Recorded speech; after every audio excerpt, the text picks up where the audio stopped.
everybody. Welcome to Stepping Into Your Leadership. I'm your host, Christine Courtney. And today I have a very special guest in the studio today. And that is my friend, my pal, an ever-changing and interesting leader in our midst, and that is Scott Goodson. Just to know a little bit about Scott as we go into this conversation, he is a New York-based marketer, author, change maker, founder, and chairman of Strawberry Frog, where he pioneered movement thinking, which we'll talk a little bit about. Applying the mechanics of social movements to help brands activate purpose, shift culture, and really drive growth. He's the author of Uprising and the co-author of Activate Brand Purpose, and he co-hosts Inc. Magazine's Planet Purpose podcast. Welcome, Scott. Well, thank you so much, Christine. We purposely designed that to be more complex than Peter Piper picked a pack of pickled peppers. You have to say it 5 times really quickly. Well, the thing I need to also tell people is how I met Scott, because we are friends and we live in the same town. And when I moved to this town almost 7 years ago now, he was at the first dinner party I ever went to. And then he had us over to a dinner party at his house with the most amazing people. And I thought to myself, when we were at that table, I thought, wow, this is a cool place to live. This is a lot of interesting people. And Scott is very good at cultivating really interesting people and curating them around the same tables, I would say. And in addition to that, he stopped the conversation at one point and said, okay, I want everybody to tell, I don't remember the exact words you said, but to tell their origin story. One origin story about them from wherever they were. And all these people happen to be from all over the world, right? I mean, lots of different places except for me. And it was so cool to just go around the table at a dinner party where mostly people are always just talking in little groups, and to have one big conversation with like 12 people about some origin story that they wanted to share. And it was a night of storytelling with some of the most interesting people. And I'll never forget some of those stories. So anyway, that's how I met Scott. And I was like, I got to be friends with this guy and I got to learn from him. So thanks, Scott, for coming on. My pleasure. What an introduction. Well, you're a special person. Thank All right. you. So why don't you tell us a little bit about how, I'd love to hear your origin story a little bit of how you even got into marketing in the first place. Like, I don't know if people are born marketers, or how'd you even start Strawberry Frog or get this idea? I know Karen's involved in this, but. It was through a woman who killed her husband in Australia. She was in prison for 25 years. And I met her in France and we started talking, and I'd graduated from college/university, depending on where you're hearing this podcast. That reference will make an impact. And I'd never met anyone who had been in prison. And she'd killed her husband because he was physically violent with her. And in those days, I know it's 1,000 years ago, back in the 1980s, if a woman killed her husband in self-defense, she went to prison for life. And so she had been in that situation. And I wanted to write a movie about this woman. It was a fascinating story. So anyway, long story short, I traveled with her and her friend, who also was in prison for, I think, 15 years for bank robbery. This was, of course, years before Thelma and Louise, the movie, came out. So I thought I was on to something. And we ended up going to an island in Greece, and they were much older than I was. I was in my 20s. They were in their 50s. So it was really about me trying to kind of understand these 2 women. And anyway, she introduced me to Karen, who I immediately fell in love with. And fast forward, I'm living in Sweden with her, my wife, Karen, who I met through this woman, Maureen. I don't think she's still alive because she was in her 50s back in the 80s. So she's 100 and something. Maybe she'll sue the lawsuit for me using her name. But anyway, through her, I ended up moving to Sweden, and I needed a job. And I grew up with a mother who was the creative director of Canada's Saks Fifth Avenue, and a father who owned an advertising agency and a publishing company. And I really didn't want to work in communications and marketing. I wanted to do something infinitely more respectable, like being a lawyer. Anyway, that didn't work out. So I did take I needed, necessity is the mother of invention. So I invented myself into marketing, and I got a job in Stockholm, Sweden. Ended up living there for a decade. I bought an agency when I was 26 and built it into an international company. And basically, Sweden was and probably still is a country that is advanced technically. It's also a country that is very, not purpose-driven per se, but they really believe in a company having an idea that's much bigger than just making money. And so it was a really great education for me to see that. And then I applied that way of thinking from Sweden in international marketing. So it's kind of a combination of my original Canadian upbringing, strong work ethic, curiosity, interest in technology, moving to Sweden and adopting, the positive aspects of the Swedish marketing culture to build a new kind of business, which started in Amsterdam together with my wife, Karen, who's. So when you guys started, did you take like, as some people do, like as a startup, do you take everybody and you're just like a regular marketing firm, or did you always start with this idea of purpose, or was it really just taught to you because of the Swedish culture? It was just ingrained in the businesses you worked with. And then when you came over to New York, you just said, why aren't people doing this more? And started to apply that. Like how was that formed, do you know? You can't succeed unless you have a really interesting origin story, and that differentiates you from the competition, and that creates positive bias in the marketplace, momentum, attention, all those things. So unless you craft, and at the time, there were all these big corporate advertising companies, and a lot of the articles in the media at the time were all about how big and bloated and slow and expensive these companies were. So we created a company that was the antithesis of that. It was the Strawberry Frog, which was a small little red frog with blue legs. So it's a rebel with genes. And the Strawberry Frog, which happens also to be poisonous and effective, can dance around this lumbering dinosaur who's slow, bureaucratic, and has sticky saliva. So when it spits out small ideas, they tend not to go very far. So, Sticky. yeah. Well, we started to paint a picture of the competition instead of looking at them from above and from below and think, oh, they're so unassailable. They're so great. They're so big. They're so full of money. They can beat us a million times. We started to paint them as in their worst light. Slow, bureaucratic, all the things that lead to bad creativity, expensive, etc. How many dinosaurs does it take to screw in a light bulb? That kind of stuff. And we would start every meeting that way, and clients would laugh, and then they would award us their business, and we would beat the biggest of the biggest in the world. And we won the global Heineken business. We won the global Emirates airline business. We won Google globally. We won Pampers globally. We started picking up the largest pieces of business in the world. And it really, came from that idea. Yeah. Leadership idea. Yeah, it is a leadership idea. And I was thinking, like, the people listening a to peacock idea. It is like looking up and going, instead of being intimidated by this, like, let me go after it. It's the David and Goliath story. It's like, let me see what I can throw up at you that's going to somehow topple you down from your heaviness.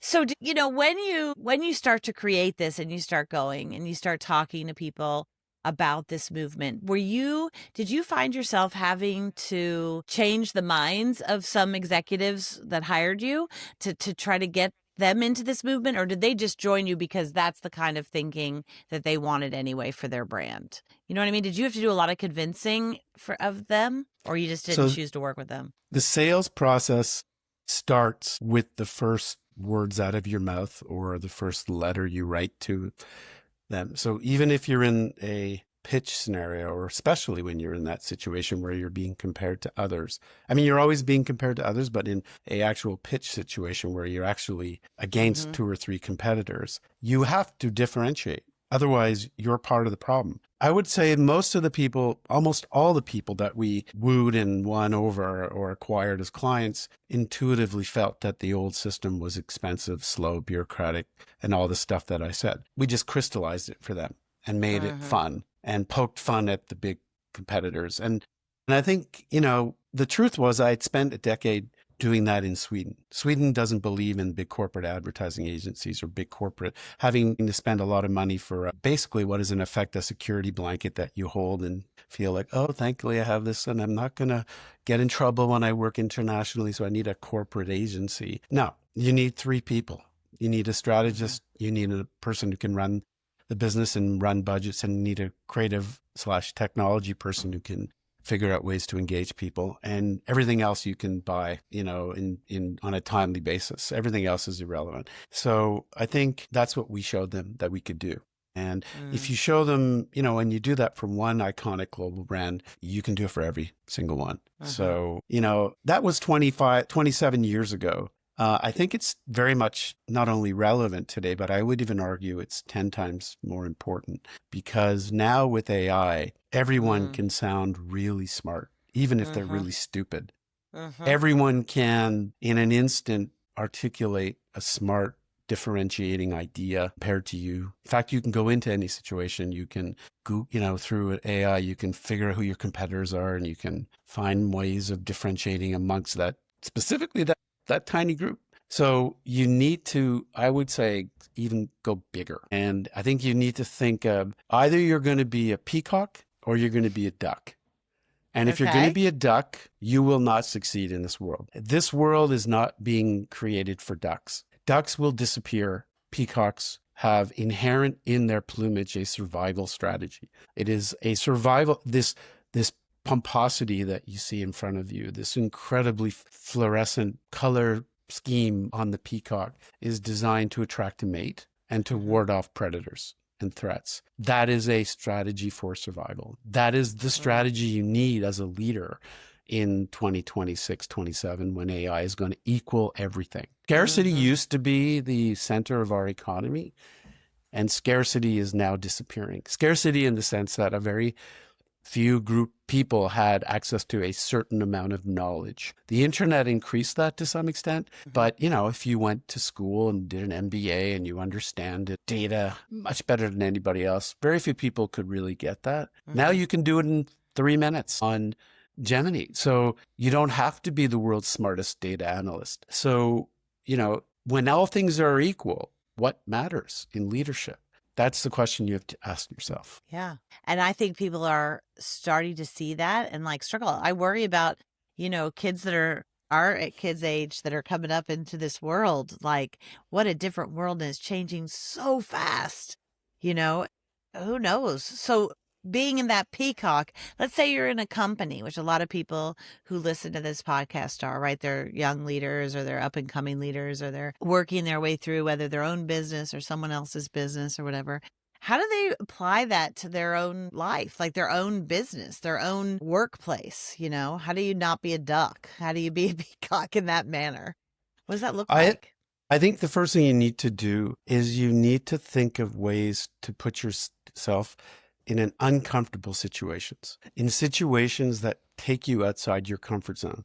Because if you're in your comfort zone, you're a duck. If you're in if things are fine and everything's safe and secure and comfy, like that warm blanket I mentioned, it's probably uncomfortable. It's not comfortable. It's the opposite. You're at risk. So you need to find ways to put yourself in an uncomfortable situation where you develop or you use your skills of intelligence and survival, and however you've achieved your success in life, you need to really hone those in those uncomfortable situations. And that will teach you a very important lesson, which is success through either provocation or challenging the status quo or taking a fight out there for something that people really care about that no one's willing to do, but do it in an intelligent way. Like, find a way to become heard. If you're invisible, you're a duck.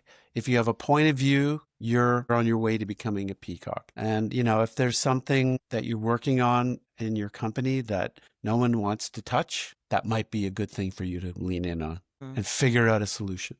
Don't go in the room with everybody hanging out and solving what everybody else wants to solve.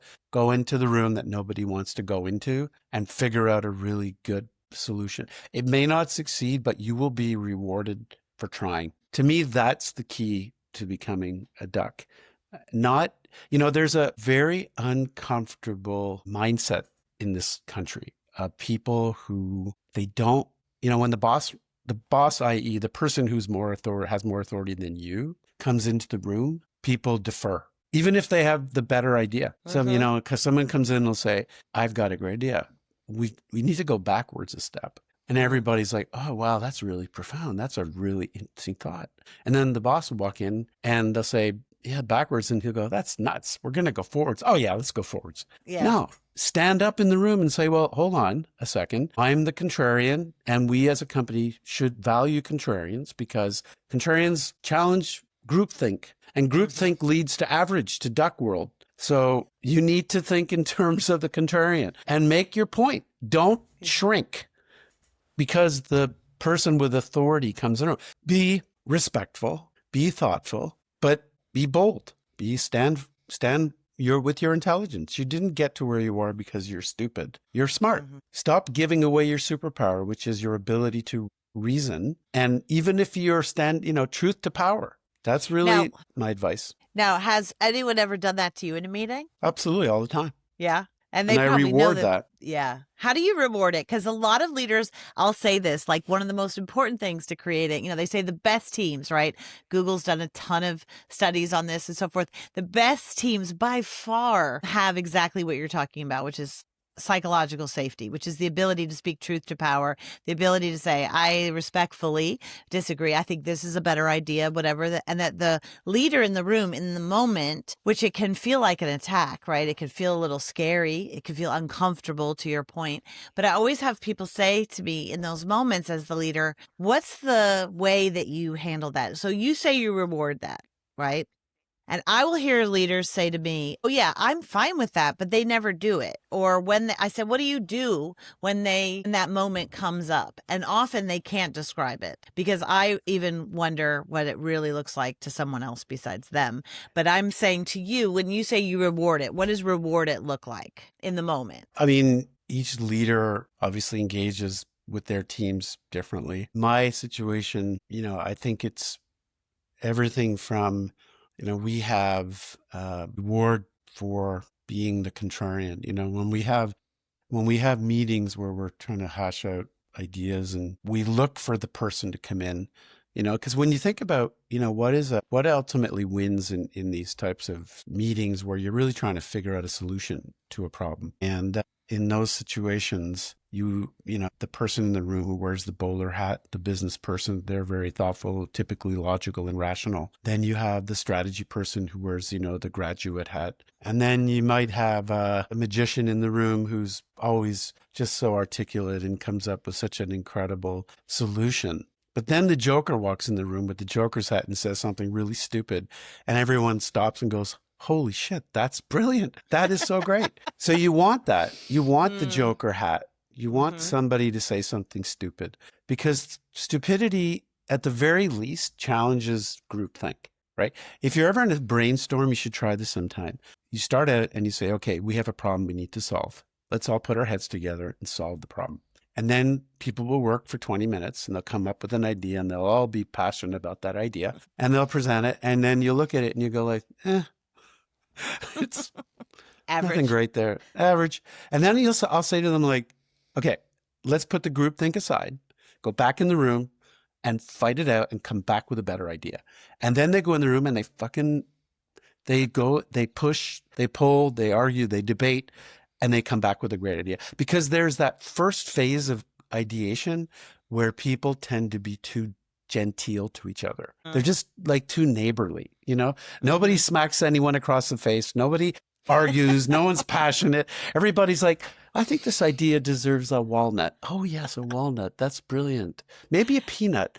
Peanut's better. Yeah, that's good. Yeah, but let's do that. Peanut. Or worse is both. How about a peanut and a walnut? Okay, and then Let's they just put them add together. on. Yeah, Yeah, exactly. let's make these two one thing. Yeah. Oh, So, God, you're so right. so I think a way of rewarding contrarianness is to push beyond average and reward it. Have meetings where you welcome thoughts from people and reward them. And Yeah. Now I have so much insight into you You're such a little provocateur, even in like a dinner party. So that's interesting. That's supposed to, yeah. Well, I always find the most interesting conversation comes from that, Yeah, even it in, does. because regular conversation can be also kind of like, how are you? I'm fine. What are you up to? Not much. How are the kids? Oh, they're great. How's Yeah. school? You know, Yeah. 100%. so Where's that thought that's, nobody wants to say, or everybody's thinking, or something's happening, or just gets you people got to wake going. up the room. Yeah. Yeah. Well, you're good at that too, which is wonderful. Yes. Yeah. Well, because you're really a creativity and a strategic. You're both strategy and creativity agency when I think about it.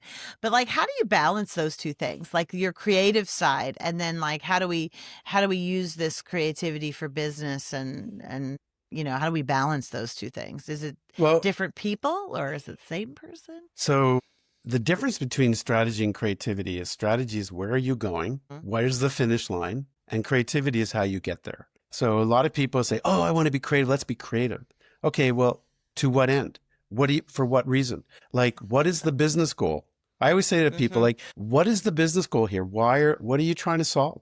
Because if you just think of it as a race. If I say, okay, and go, and everybody starts running, where are you running to? Strategy is what is the goal and what is the strategic insight that helps us get there? And then the creativity is taking that and coming up with the means by which you achieve that goal. I've So, never heard it like that. That's cool. Yeah, so I think that those are the the two means. things. And it's Yeah. often two people, occasionally can be the same person, but someone who's a really good strategist is someone who can take a very complex picture and make it sound super simple. A really Mm. bad strategist is someone who takes something that's really simple and makes it sound so complicated. That's like basic, It's I true. love it. It's Yeah. true. I'm even thinking for myself, like, how often do I do that? Yeah, that's a good point. Listening to you, I'm wondering because when you were growing up, okay, in your kind of formative years, what did you, were you did you, I think you played hockey, but like, what did you do that kind of formed some of these ideas too? Do you know what I mean? Like, what experiences did you have growing up? Some people, they're musicians, some people are actors, some people play sports. Like, what was the thing that you think, oh, this kind of formed how I come alive, or how I compete, or how I think? I think a lot of those things you mentioned, some of my formative years obviously were in my home.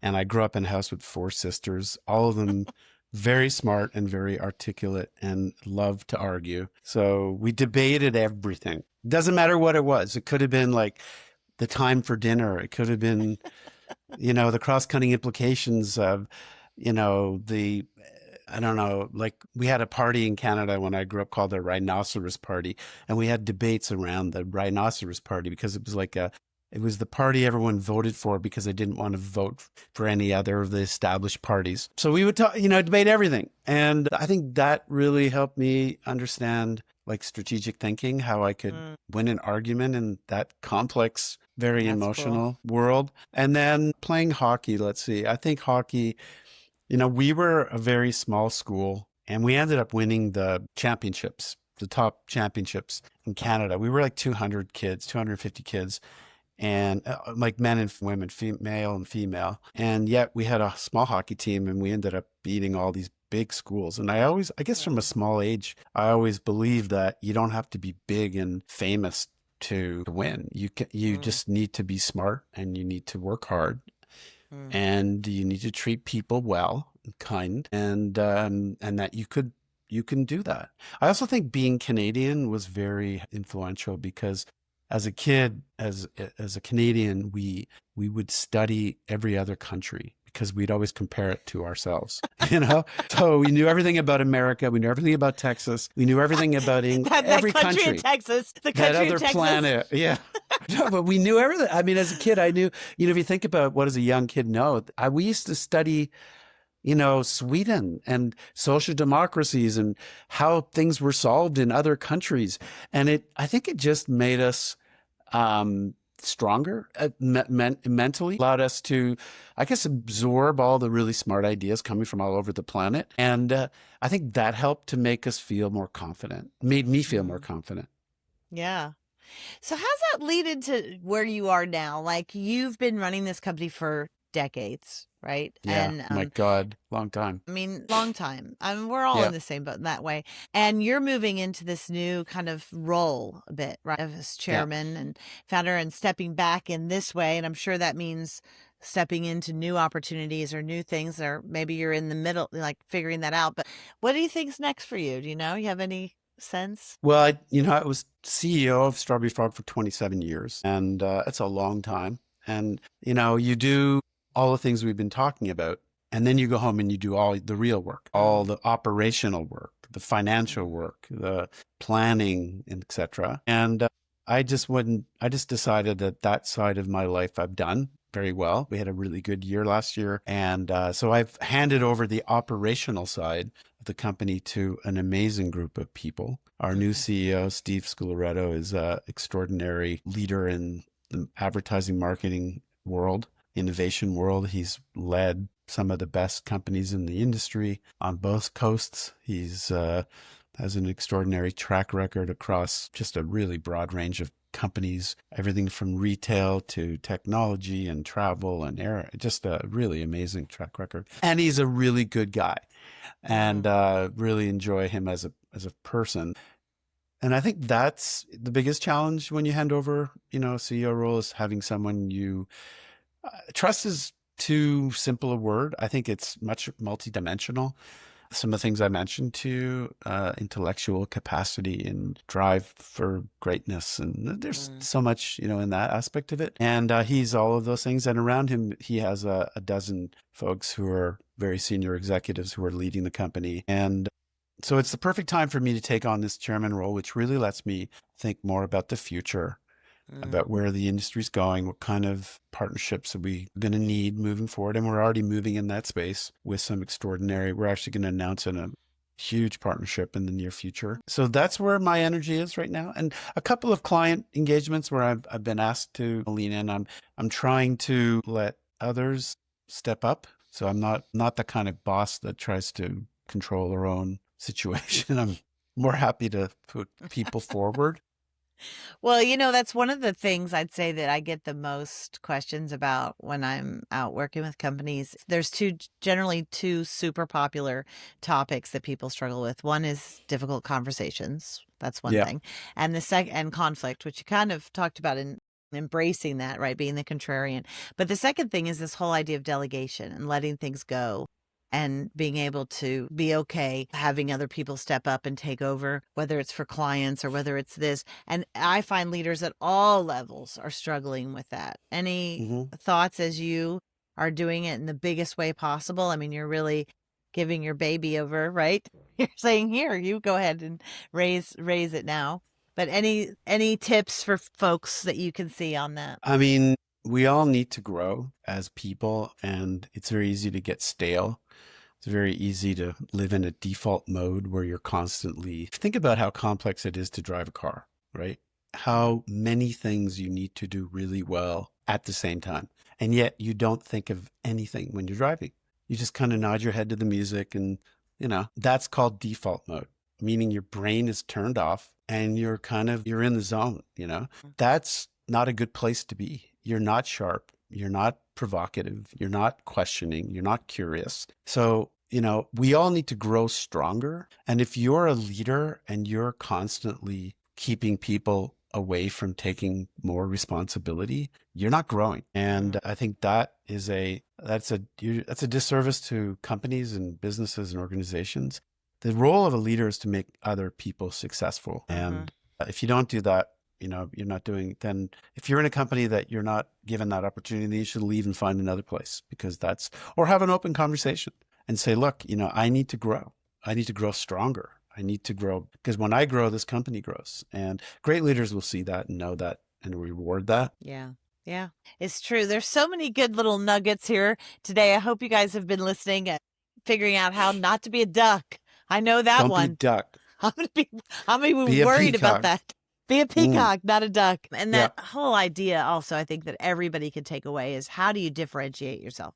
in this time of AI, I think one thing is, how does your job differ from what AI can do? Huge. Like just that, you made me have that like aha moment of like all people are looking at like, how do I differentiate my talk to my boss over something that an email that someone else is sending from AI is generating? Any of that. I thought that was a really Yeah. cool thought. So anyway, thank you so much, Scott, for joining us today and for giving us a little bit of your time and your background. And I'm looking forward to seeing how you grow in this next phase and also how the wonderful work that Strawberry Frog is going to continue to do. So thanks so much. What a pleasure. Thank you for having me. A lot of fun. Yeah. All right. Thanks for spending time here on Stepping Into Your Leadership. I'd like to give a special shout out to our podcast producer, Richard Francisco. Check out our notes for any details. And if you want to get anything more out of this, go to our YouTube channel and please subscribe to Leadership Lab TV. If you heard something today, of course, that resonated with you, do something with it. It's all about the choices that you make. It's what you say in conversations, how you show up in a moment.